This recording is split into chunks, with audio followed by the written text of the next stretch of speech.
Radhe Radhe guys, स्वागत है आप सबको मेरे यूट्यूब चैनल जिसका नाम है श्रीधि। आज का जो हमारा टॉपिक है वो है ज्वरनाशक कषाय। सिर्फ शुरू होना है, ज्वर ही चल रहा है, लेकिन यहाँ पे हमने लास्ट वीडियो में क्या पढ़ा था, यूज पढ़ा था। उससे पहले हमने क्या पढ़ा था, यूज का प्रयोग और जो औषध मास्क का प्रयोग बताया था। उससे पहले हमने क्या पढ़ा था, जो पै थे वो सारे पै पढ़े थे। ठीक है, कौन सी रोग में कौन सा पै देना चाहिए, दुग्ध पान का काल और निरुबस्ती से लाभ वगैरह। ठीक है, नस्य का विधान, ठीक है, ब्रह्म चिकित्सा वगैरह, ये सब हमने पढ़ा था। तो अब हम क्या पढ़ रहे हैं, ज्वरनाशक कषाय। तो ज्वरनाशक कषाय क्या होता है, ज्वरनाशक कषाय, इसमें श्लोक दे रखा है 198 197 98 और 99 इम्पॉर्टेंट है। ठीक है, क्या विविध कषाय अतः ऊर्ध्व प्रवक्ष्यते कषाय ज्वरनाशनम प्रक्वा शीत कषायम वा मुस्तपर्पटकम पिबेत सा नागरम परपकट पिबेत सा उदरलाभम किरातिक्तम मुस्तम गुडुचि विश्वभेष्यम पाठामुशिरम स्वदेश पिबेद ज्वर शांते ज्वराग्न दीपनाश्यते कषाय दोष पाचनम। अर्थात क्या है, जब इसके बाद ज्वरनाशक व क्वाथों का वर्णन करते हैं तो क्या खेत कम होता है, यानी कि नागरमूथा और पित्त पापड़ को एक समान यानी कि संभाग में लेकर पाक्य का कषाय या शीत कषाय, सोठ और पित्त पापड़ को समान भाग लेकर, ठीक है, पित्त पापड़ और जवासा को समान भाग लेकर, चिरायता, खेत का मोथा, गुडुचि, सोठ इनको समान भाग लेकर, पाटा, खश और सुगंध वाला इनको संभाग लेकर पाक्य क्वाथ या शीत कषाय को ज्वर शांति के लिए पिलाना चाहिए। पांचों क्वाथ ज्वर नाशक, अग्नि दीपक, दोषों को पकाने वाले, प्यास और अरुचि को शांत करने वाले, मुख के दुसाध्य उपन को नाश करने वाले होते हैं। ठीक है, नेक्स्ट क्या होता है, विषम ज्वरनाशक 5 क्वाथ। कौन कौन से विषम ज्वरनाशक 5 क्वाथ, तो इसमें श्लोक दे रखा है 200, 201, 202, 203, तीनों ही इंपॉर्टेंट है। 133 पेज नंबर पे दे रखा है ये श्लोक। कालिंगा नाम पटोलस पत्त कटुक रोहिणी, अर्थात इंद्रजौ, परोरा की पत्ती और कटुकी। ठीक है, उसके बाद क्या है, पटोला, सारिवा, मुस्तम, पाठा, कटुरोहिणी। परोरा की पत्ती, सारिवा, खेत का मोथा मतलब नागर मोथा, पाठा और कटुकी। ठीक है, निम्ब, पटोल, स्त्रफला, मृदुका और मुस्त वस्तस को, अर्थात नीम की छाल, परोरा की पत्ती, आंवला, हरण, बहेड़ा, मुनक्का, खेत का मोथा और इंद्रजौ।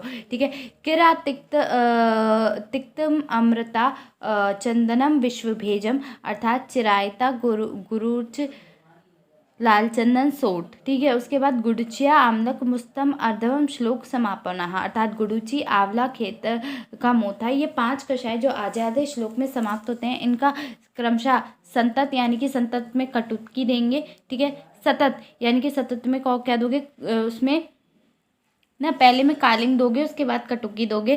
संतत में अंध ये दुख, अंध ये दुख में क्या है, निम्ब पत्र है। ठीक है, त्रियक में क्या दोगे, चिरायता या गुडुचि आदि। ठीक है, उसके बाद आपका क्या है, लास्ट वाला है गुरुच, आंवला और खेत का मोथा, तो उसमें गुडुचि आदि है। ठीक है, तो इस बार इस तरीके से 5 जो है शांत हो जाते हैं। वत्स्य आदि क्वाथ में इंद्र जो है, अमलतस की गुठली है, पाठा, वच्चे आदि कटुता, मूर्वा, अतीस, नीम की छाल, परोरा की पत्ती, ज्वासा। ठीक है, और देखो पहले में इसमें विषनाशन ज्वर में पहले में जो है वो कटुकी है। ठीक है, नहीं, पहले में कालिंग है, दूसरे में कटुकी है, तीसरे में आपका है पटोल, नहीं सॉरी निम्बादी। ठीक है, चौथे में आपका है चिरायता, गुरुची, लालचू,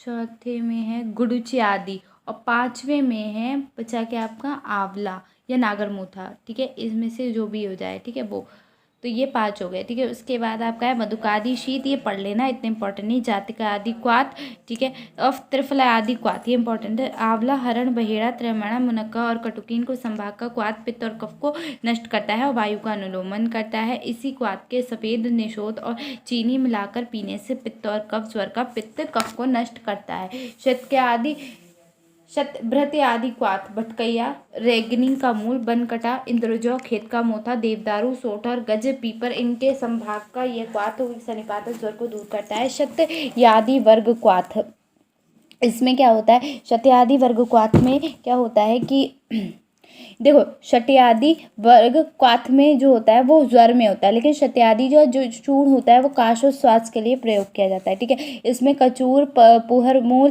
भटकैया, रैगनी का मूल मतलब काकसिंगानी, जावसा, गुडुच और सोट और चिरायता और कटुकी, यह शत्यादि वर्ग है। ठीक है, शत्यादि वर्ग है। इसके समान भाग का क्वाथ सन्निपातक ज्वर को दूर करता है और काश, हृदय की चकराहट, पसलियों में पीड़ा, श्वास और तंद्रा रोग को उत्तम लाभ देता है। भृति आदि क्वाथ क्या होता है, भटकैया का मूल, वनवता, पुहर मूल, भारंगी, कचूर, काकसिंगी, जवासा इनके जौ, परोरा की पत्ती और कटुकी इनके भृति आदि गण कहा जाता है। इनके समान भाग का क्वाथ सन्निपातक ज्वर को दूर करता है। इनके द्रवों को युक्त सभी प्रकार के काश रोगों में भी इसे स्वतंत्र रूप से देना चाहिए और सन्निपातक ज्वर में काश हो तो इसका प्रयोग करना चाहिए। ज्वर में घृत का प्रयोग का आधार, जो ज्वर कषायपान, वमन, लंघन और लघु भोजन के प्रयोग से शांत हो और रोगी के शरीर को रुक्षता हो, उन रोगियों की चिकित्सा घृत द्वारा की जाती है। रुक्ष तेज ज्वर को उत्पन्न करता है, तेज जिससे शरीर और रुक्ष हो जाता है और बाद वात का कोप होता है। वह अनुलोमन वात धातु स्नेहबद्ध होता है, अर्थात स्नेह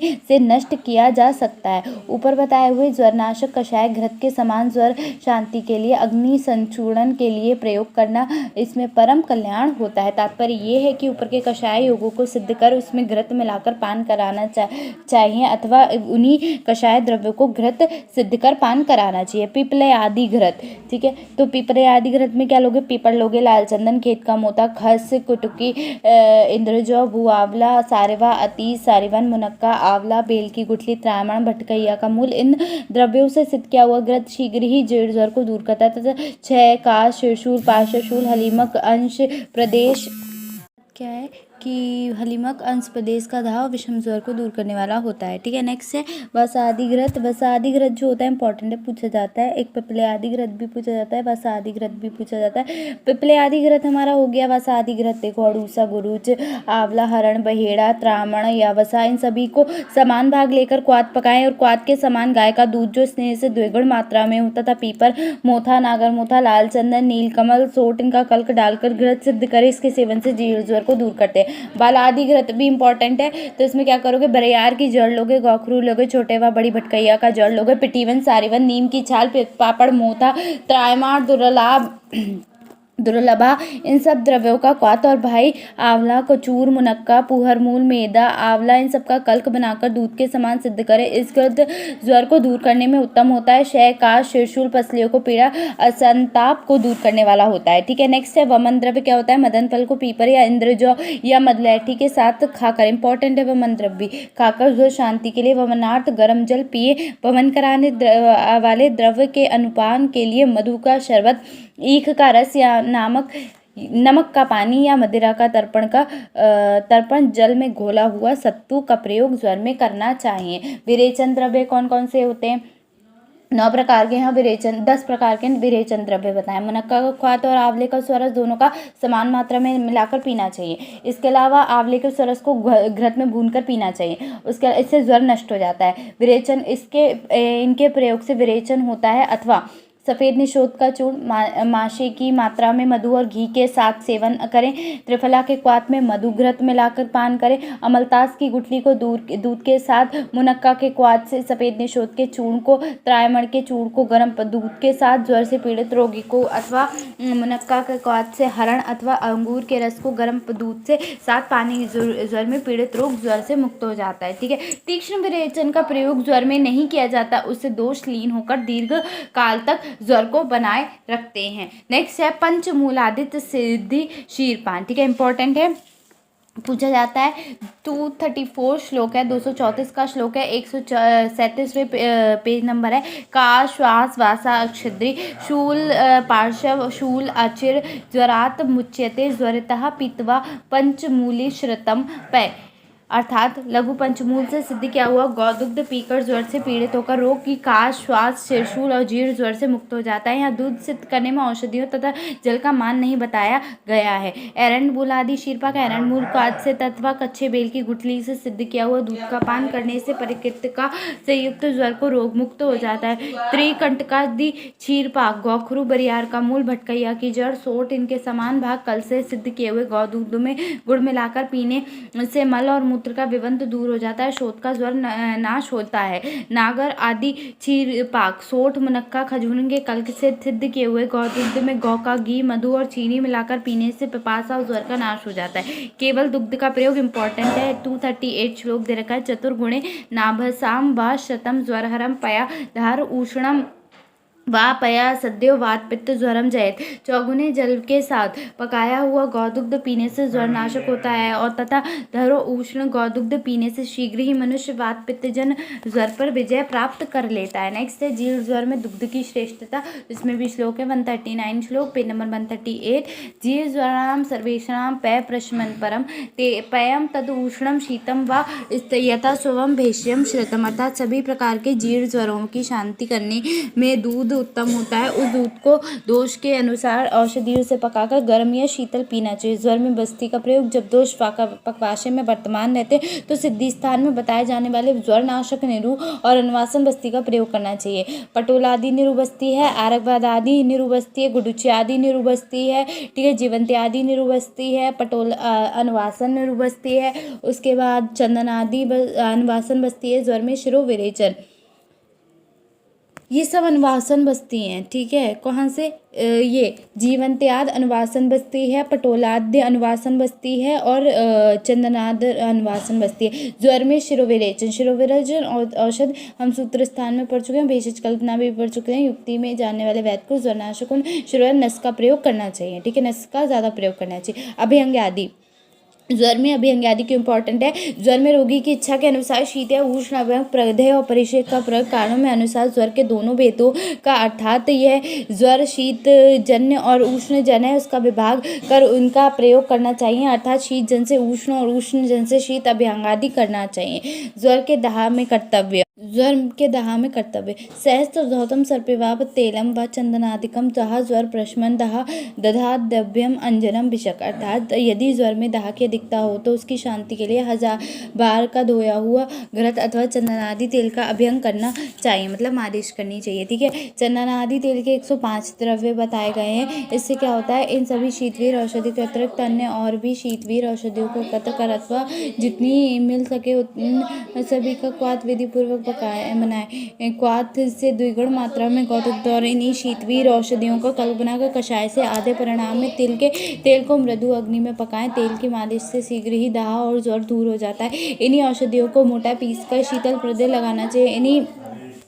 क्या होता है कि शीतवीर औषधियों को, जी चंदनादि तेल है, इसमें 105 द्रव्य है कि इन सभी शीतवीर औषधियों के अतिरिक्त अन्य और भी शीतवीर औषधियों को एकत्र कर अथवा जितनी मिल सके उन सभी का क्वाथ विधि पूर्वक बनाए। क्वाथ से द्विगुण मात्रा में गौदुग्ध और इन्हीं शीतवीर औषधियों का कल्प बनाकर कषाय से आधे परिणाम में तिल के तेल को मृदु अग्नि में पकाए। इस तेल की मालिश में शीघ्र ही दाह और ज्वर दूर करता है। इन्हीं औषधियों को मोटा पीस कर शीतल प्रदेह लगाना चाहिए। इन्हीं औषधियों में जलकर पक्का आकर इसी जल में अवगाहन स्नान करना चाहिए अथवा इन्हीं जल से परिषेक कर स्नान कराना चाहिए। इस तेल में चंदन सर्वप्रथम आया, इसलिए इस तेल का नाम ही चंदनादि तेल रखा गया। ज्वर में शीतोपचार, मधु, कांजी, दूध, दही, घृत और जल स्पर्श में शीत होने के कारण परिषेक स्नान, अवगाहन स्नान रोगी इनमें कराना जाए तो शीघ्र ही दाह और ज्वर को दूर करता है, ठीक है। नेक्स्ट है अगुणवादी तेल, 98 द्रव्य जिसमें बताए गए हैं, ठीक है। इन उष्णवीर औषधियों को या इसके अतिरिक्त उष्णवीर वाली यथासंभव जितनी औषधियों को प्राप्त किया जा सकता है उन सभी को लेकर विधिपूर्वक क्वाथ का निर्माण करें, ठीक है। इस तेल में क्वाथ, सुरा, सौरभ आदि डालने को लिखा है पर इसका मान नहीं बताया, किंतु तेल का मान बताया गया अतः सामान्य नियम अर्थात 5 द्रव वस्तुओं से अधिक द्रव से स्नेह पकाना चाहिए तो सभी द्रव पदार्थ को पृथक पृथक स्नेह से बराबर लेना चाहिए। इस नियम से यहाँ तेल की समान मात्रा में क्वाथ और सुरा आदि के अलग अलग 4-4 सेर की मात्रा में लेना चाहिए और कल्क चतुर्थांश 1 सेर लेना चाहिए। लंघन का निषेध, तो इसमें श्लोक देखो 272 इंपॉर्टेंट है, 145 पे लंघन का निषेध। वातजे श्रमजे शैव पुराण शतजे ज्वरे लंघनम च नाहितम विद्या चा अक्षमम नैन अस्तातु नुपाचरते। वाजन्य ज्वर, श्रमजन्य ज्वर, जीर्ण ज्वर, शतज ज्वर में लंघन करना लाभकर नहीं होता है। इन ज्वरों में शमन चिकित्सा द्वारा उन्हें शांत कराना चाहिए। ज्वर में अग्निमांद क्यों? तो विक्षिपक या यस्मात् गत्वा रसम नृणां ज्वरम कुर्वन्ति दोषास्तु इत्ये अग्नि बलम तथा। अर्थात कुपित दोष मनुष्य के आमाशय में रहने वाले उष्णता अग्नि को बाहर निकालकर रस धातु के पास जाकर अर्थात रस को दूषित कर ज्वर को उत्पन्न करता है। अग्नि अपने स्थान से ज्योत हो जाती है, इसलिए ज्वर अवस्था में अग्नि का बल न्यून हो जाता है। अग्निमान की उत्पत्ति में उपमा तथा कर्तव्य। जिस प्रकार प्रज्वलित अग्नि लकड़ी युक्त होने पर पात्र में रखे हुए जल और चावल में बाहरी भाग में वायु से इधर उधर फेंके हुए ज्वाला से ठीक न लगने पर चावल को नहीं पकाती, उसी प्रकार दोषों द्वारा अग्नि स्थान में अग्नि को बाहर निकाल देने के कारण ज्वर पीड़ित मनुष्य का खाया हुआ आहार नहीं पच पाता, अथवा यदि वह रोगी हल्के हल्के अन्न का सेवन करने तो कठिनता से पचता है। इसलिए अग्नि बल के रक्षार्थ लंघन आदि चिकित्सा कर्म लाभकारक होता है। निराम ज्वर की प्राप्ति काल सातों प्राप्त अष्टमे हानि। सातों धातुओं में प्रविष्ट सामदोष 7 दिन में पच जाता है, इसलिए प्राह 8वें दिन ज्वर आमरहित हो जाता है। ठीक है। गुरु आहार से हानि। ज्वर में से पीड़ित व्यक्तियों में जब दोष का प्रवेग प्रबल होता है तो वह व्यक्ति अल्पअग्नि होते हुए विशेष रूप से गुरु अन्न का सेवन करता है तो सहसा उस प्राण शरीर से मुक्त हो जाता है, और अथवा वह रोगी बहुत दिनों तक कष्ट पाता रहता है। तात्पर्य यह है कि अग्नि के मंद होने पर यदि कतर्जित मनुष्य लघु अन्न का सेवन करता है तो उसका पाचन हो, तो क्योंकि लघु गुण वाले आहार अग्नि संतुष्ट स्वभाव वाले होते हैं। वातिक ज्वर में भी सहसा गुरु आहार निषेध है। इन सभी कारणों का विचार करते हुए विद्वान वैद्य के लिए यह उचित है कि वातक ज्वर में प्रारंभिक अवस्था में मात्रा गुरु या द्रव्य गुरु स्निग्ध भोजन का सेवन ज्वर से पीड़ित व्यक्तियों में सहसा नहीं करना चाहिए। ठीक है। उसके बाद क्या है, तात्पर्य है कि वातक ज्वर में लंघन नहीं कराना चाहिए, अथवा साम वातक ज्वर में हल्के रूप से लंघन कराना चाहता है। इसके बाद लंघन गुण वाले वायु दोष को दूर करने वाले वायु गुण से विपरीत गुरु अन्न का सेवन नहीं करना चाहिए, क्योंकि समानता सभी ज्वरों में अग्निबंध रहता है, अतः वह गुरु अन्न को पचाने में सर्वथा असमर्थ रहता है। वातक ज्वर में अभ्यंग। वात ज्वरों में समानता ज्वर की प्रथम अवस्था में बताए हुए चिकित्सा कर्म की अपेक्षा न करते हुए भी जिस वात ज्वर में पित्त तथा कफ का संबंध ना हो उसमें अभ्यंग आदि चिकित्सा का प्रयोग करना चाहिए। नेक्स्ट है वात ज्वर में जीर्ण ज्वर के उपक्रम। वात ज्वर में कषाय पान करने के बाद मांस रस के साथ भात का सेवन करना चाहिए, और जीर्ण ज्वर सभी चिकित्सा का प्रयोग करना चाहिए। नेक्स्ट है कफ प्रकृति के व्यक्तियों में कफ प्रधान ज्वर में कर्तव्य। जो व्यक्ति कफ प्रकृति का हो और उसे ज्वर हो तथा वात का संबंध बिल्कुल ना हो, अग्नि मृदु हो, कफ प्रधान हो, तो दोषों का पाक 7 दिन में भी नहीं होता। ऐसे मृदु अग्नि वाले व्यक्तियों के लिए ज्वर की प्रथम अवस्था में बताए हुए लंघन, अल्प भोजन, लघु भोजन आदि विधियों का उचित रूप से सेवन करते हुए 10 दिन व्यतीत हो जाने पर कषाय आदि के द्वारा चिकित्सा करनी चाहिए। लंघन की अवस्था जो ज्वर साम हो या कफ प्रधान हो या कफ पित्त प्रधान हो तो लंघन करने योग्य व्यक्तियों के अनुसार योग्य लंघन कराना चाहिए। वमन विरेचन तथा बस्ती की अवस्था बुद्धिमान वैद्य को चाहिए कि कफ वात पित्त कफ के प्रधान से उत्पन्न होने वाले ज्वरों में क्रमशः वमन विरेचन अवस्थी द्वारा चिकित्सा की जाए। द्वंद्वज ज्वर में कर्तव्य द्वंद्वज और सन्निपात ज्वरों में उनके उत्पादक प्रकोपित वात आदि दोषों को तर तम और सम के रूप में समझकर दोषों को कर्मों की अपेक्षा करने वाले वैद्यों को उन दोषों के तर तम और सम अवस्था में जिन जिन औषधियों का विधान है उन औषधियों के प्रयोग से उसकी चिकित्सा करनी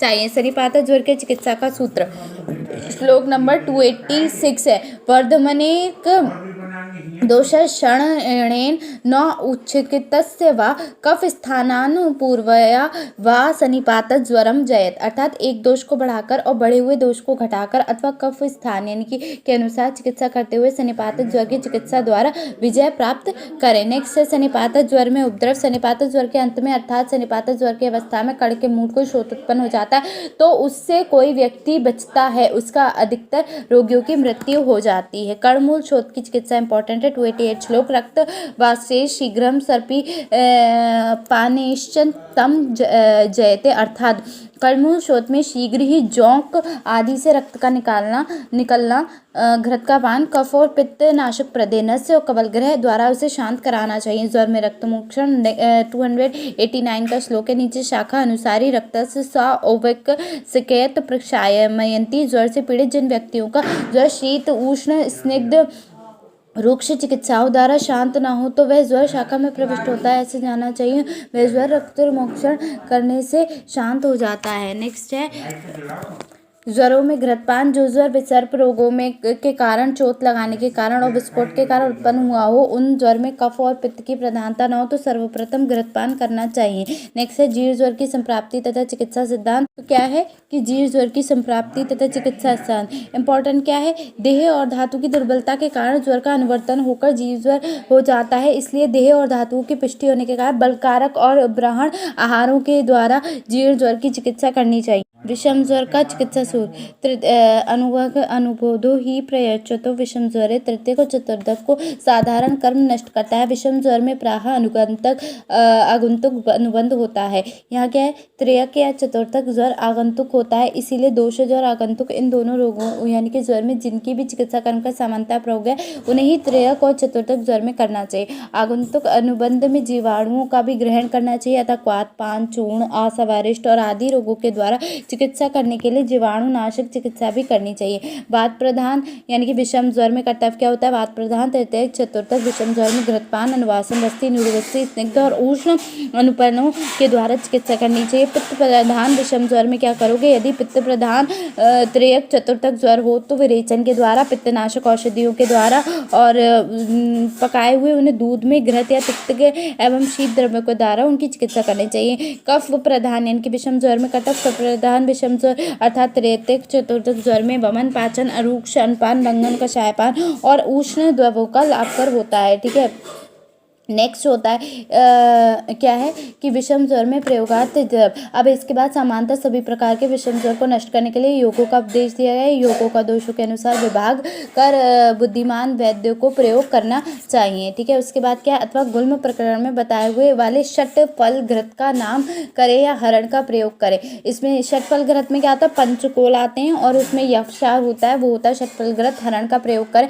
अथवा त्रिफला के क्वाथ का पान करें अथवा गुडूची के रस का सेवन करें। नेक्स्ट है विषम ज्वर में विशेष प्रयोग, स्नेहन कराएं। स्वेदन करने के बाद ज्वर वेग के आ जाने पर युक्तिपूर्वक नील का पाचांग, अजमूदा, सफेद निशोध कटुकी के क्वाथ का पान करें। ठीक है, विषम ज्वर में वमन उत्तम मात्रा में षटफल घृत पीकर वमन कराएं अथवा पूर्ण रूप में भोजन कराने के बाद वमन कराएं।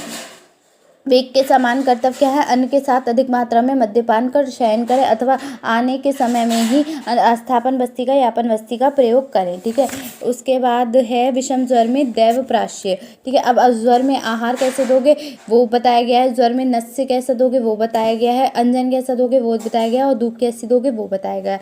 ठीक है, तो ये इतने इंपॉर्टेंट नहीं है पर पढ़ लेना एक बार। ठीक है, और यहाँ पे दैव प्राश्य है कि उत्तम मणि हो, औषधि हो, मांगलिक द्रव्य हो, विषद हो और अगत का धारण हो करने से रोगी विषम ज्वर से शीघ्र ही मुक्त हो जाता है। ठीक है, उसके बाद इसमें यहाँ पे देखो सप्त धातु गत ज्वर की चिकित्सा कैसे करोगे, तो रसगत ज्वर में वमन उपवास कराना चाहिए, रक्त में परिषेक, प्रदेह और संशमन औषधियों का सेवन कराना चाहिए, मांस और मेद में विरेचन और उपवास कराने का हित करें। अस्थि और मज्जागत ज्वर में निरूह और अनुवासन बस्ती का प्रयोग करना चाहिए। फिर है आगंतुक ज्वरों की चिकित्सा, शाप, अभिचार, भूत प्रेतों के लगने से जो ज्वर उत्पन्न होता है उन सभी ज्वरों का मणि आदि धारण करने से साधु दर्शन के तक बताए गए देवप्राशित चिकित्सा की जाती है। अभिघात ज्वर में घृत का पान, घृत का अभियंग, रक्त विस्तरण, मन के अनुकूल मदिरा का पान, मन के अनुकूल मांस रस के भात का भोजन कराना अनाह अभिघातक ज्वर को नष्ट करता है। ठीक है, क्षण और व्रण जन ज्वर क्षति या व्रण की चिकित्सा करने से भी नष्ट हो जाता है। काम, शोक और भयजन ज्वर में आश्वासन देने से, मन के अनुकूल वस्तुओं को प्राप्त कर लेने से, वातनाशक औषधियों से, वायु के शांत हो जाने से, मन को प्रसन्न करने वाली औषधियों से और मन के अनुकूल वस्तुओं को प्राप्त करने से, वातनाशक औषधियों से, वायु को शांत हो जाने से, मन को प्रसन्न करने से, उपायों के करने से काम, शोक और भय के उत्पन्न ज्वर की शांति हो जाती है। क्रोधजन ज्वर में मन के अनुसार प्रिय वस्तुओं की प्राप्ति होती है। पित्तनाशक ज्वर चिकित्सा में प्रिय एवं सुंदर वचनों को क्रोध ज्वर शांत हो जाता है। क्रोध ज्वर काम उत्पन्न हो जाता है और से उत्पन्न होता है। कामजन ज्वर क्रोध उत्पन्न हो जाने से नष्ट हो जाता है। भय और शोक से उत्पन्न ज्वर काम क्रोध के उत्पन्न होने से नष्ट हो जाता है। नेक्स्ट है ज्वर जब जाने लगता है तो उसके लक्षण क्या होते हैं, तो ज्वरों प्रमेक्ष्य पुरुषों कुंजन व मति चेष्टे, अर्थात जब ज्वर छोड़ता लगता है तब ज्वर से पीड़ित व्यक्ति कंठ के कुंजन, मतलब कंठ में क्या होता है कुंजन, होता है। अस्पष्ट शब्द का निकलना, कारण हुआ वमन करता है और उस अनेक प्रकार की चेष्टाओं को करता है। उसकी श्वास की गति बढ़ जाती है, शरीर का रूप बदल जाता है, अंगों से सहसा पसीना निकलता है, शरीर में कंपन होता है, बार बार मूर्छा युक्त हो जाता है, प्रलाप करता है, किसी का सारा शरीर अधिक उष्ण होता है, किसी का सारा शरीर अधिक शीत हो जाता है, सहसा ज्वरा की वृद्धि या हिल्यास हो जाता है और ज्ञान शून्य होकर ज्वर के वेग से पीड़ित होकर क्रोधी व्यक्ति की तरह तरह इधर उधर घूमता है। दोषी के साथ शब्द पतला मल वेग के साथ निकलता है। बुद्धिमान चिकित्सक के इन लक्षणों को देखकर यह समझना चाहिए कि ज्वर मोक्ष का समय उपस्थित हो गया है।